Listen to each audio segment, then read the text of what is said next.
अस्सलाम वालेकुम व्यूअर, मैं शेर खान और आप देख रहे हैं शेर खान फूड। आज आपके लिए लेकर आए हैं अफ़गानी नमकीन बोटी, जो कि बहुत ही मज़े की होती है। ये इस अफ़गानी बोटी को बनाने के लिए यहाँ पे मैंने लिया है गोश्त यहाँ पे मैंने लिया है बीफ़ का। तो बीफ़ का ले लें, चाहे तो आप मटन का ले लें।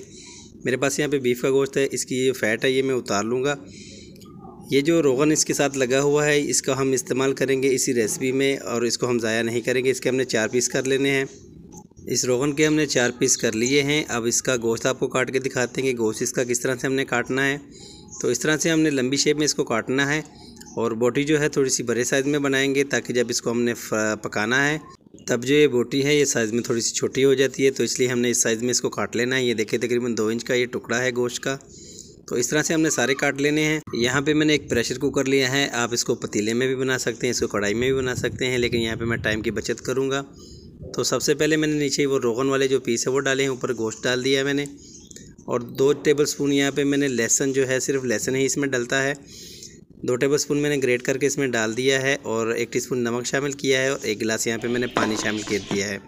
इसको हमने 20 मिनट के लिए कवर करना है। 20 मिनट के बाद हमने ये देखें ये इस पोजीशन में आ गया है। यहाँ पे इसको हमने ट्रांसफ़र कर लेना है दूसरी कढ़ाई में। इस गोश्त यखनी को हमने कढ़ाई में शामिल कर दिया है और यहाँ पे इसका फ्लेम हमने कर देना है हाई, ताकि जल्दी से इसका पानी जो है वो खुश्क हो जाए।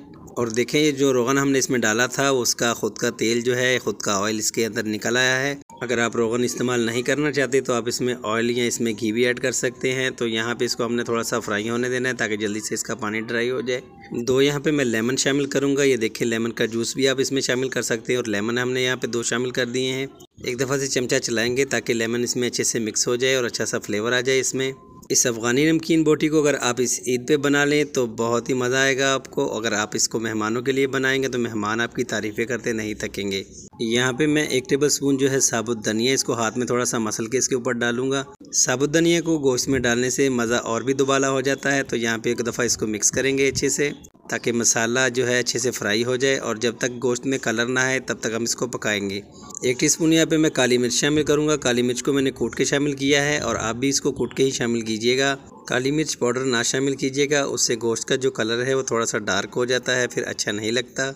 यहाँ पे गोश्त का कलर चेंज होना शुरू हो गया है। देखिए माशाल्लाह से कितना ज़बरदस्त कलर हो गया है। 3 सब्ज़ मिर्चें हैं, मैंने दरमियान में से कट करके वो भी इसमें शामिल कर दी है। जैसे जैसे रेसिपी तैयार हो रही है तो माशाल्लाह से इसका कलर और इसका मज़ा जो है वो बढ़ता जा रहा है। इससे पहले हमने आपके साथ जो है अफ़गानी नमकीन रोश की भी रेसिपी शेयर की है, बहुत ही मज़े की रेसिपी है, वो भी आप देख सकते हैं। यहाँ पे मैंने बारीक कटी हुई थोड़ी सी अदरक इसमें शामिल करनी है और एक दफ़ा इसको हमने अच्छे से मिक्स कर लेना है और यहाँ पे इसको हमने कवर करना है तकरीबन 5 मिनट के लिए, ताकि अदरक का जो जायका है सारे का सारा इसके अंदर आ जाए। तो 5 मिनट यहाँ पे हो चुके हैं और देखें माशाल्लाह से हमारी अफ़गानी नमकीन बोटी जो है बन के तैयार हो गई है। बाहर से बहुत ही ज़्यादा चटपटी होती है, अंदर से बहुत ज़्यादा जूसी होती है। तो इस तरह की अच्छी वीडियो देखने के लिए हमारे चैनल को सब्सक्राइब कर दें, लाइक कर दें और बेल आइकन पर भी प्रेस कर दें। मिलते हैं फिर किसी अच्छी सी वीडियो के साथ। तो नेक्स्ट वीडियो के लिए अल्लाह हाफिज़।